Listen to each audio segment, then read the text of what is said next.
আসসালামু আলাইকুম। আমি আজ রান্না করব ডিম এবং পেঁপে দিয়ে ঝোল। এই রেসিপিটা খেতে অসাধারণ লাগে, দুর্দান্ত লাগে এই ডিমের এই রেসিপিটা।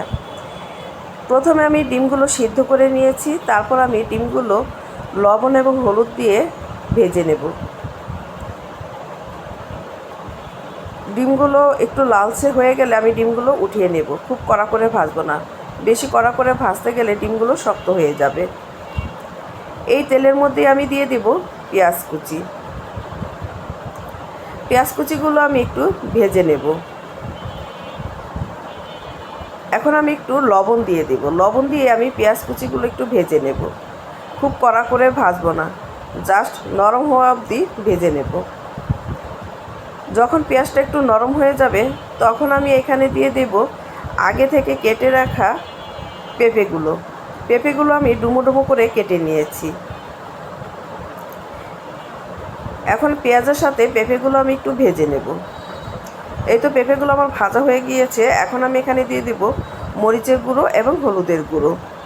এখানে আমি কোনো ধনিয়া, জিরা, রসুন বাটা, আদা বাটা এগুলি কিছুই দিব না।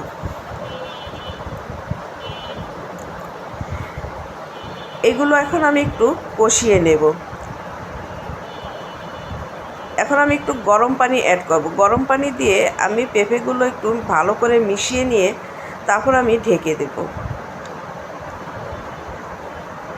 আমি ডিমের ঝোল রান্নার শেষে একটি মশলা অ্যাড করব। এটাকে আমাদের দেশে ছাক বাটা বলে। এই ছাক বাটার মধ্যেই রসুন, পেঁয়াজ, তেজপাতা, জিরা সব ধরনের মশলাই আছে। এই তো আমার পেঁপেটা কষানো হয়ে গিয়েছে। এখন আমি ঝোলের জন্য পরিমাণ মতো গরম পানি দিয়ে দেব। এই শাক বাটার রেসিপিটা আমার এই চ্যানেলে দেওয়া আছে, আপনারা ইচ্ছে করলে দেখে নিতে পারেন। এখন আমি এখানে দিয়ে দেব ডিমগুলো দিয়ে আমি ঢাকনা দিয়ে ঢেকে দেব।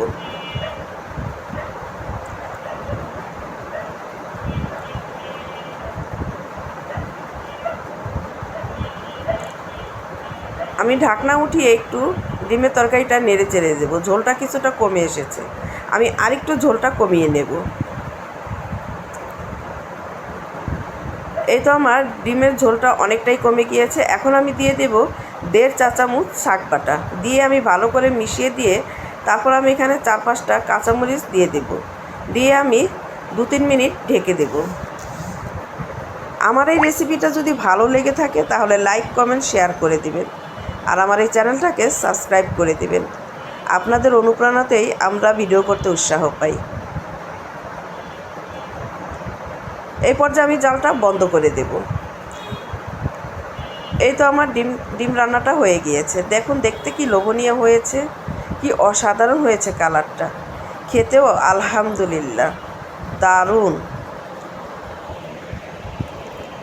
আমার এই ভিডিওটা ধৈর্য ধরে দেখার জন্য সবাইকে জানাচ্ছি অসংখ্য অসংখ্য ধন্যবাদ। সবার জন্য রইল দোয়া এবং ভালোবাসা।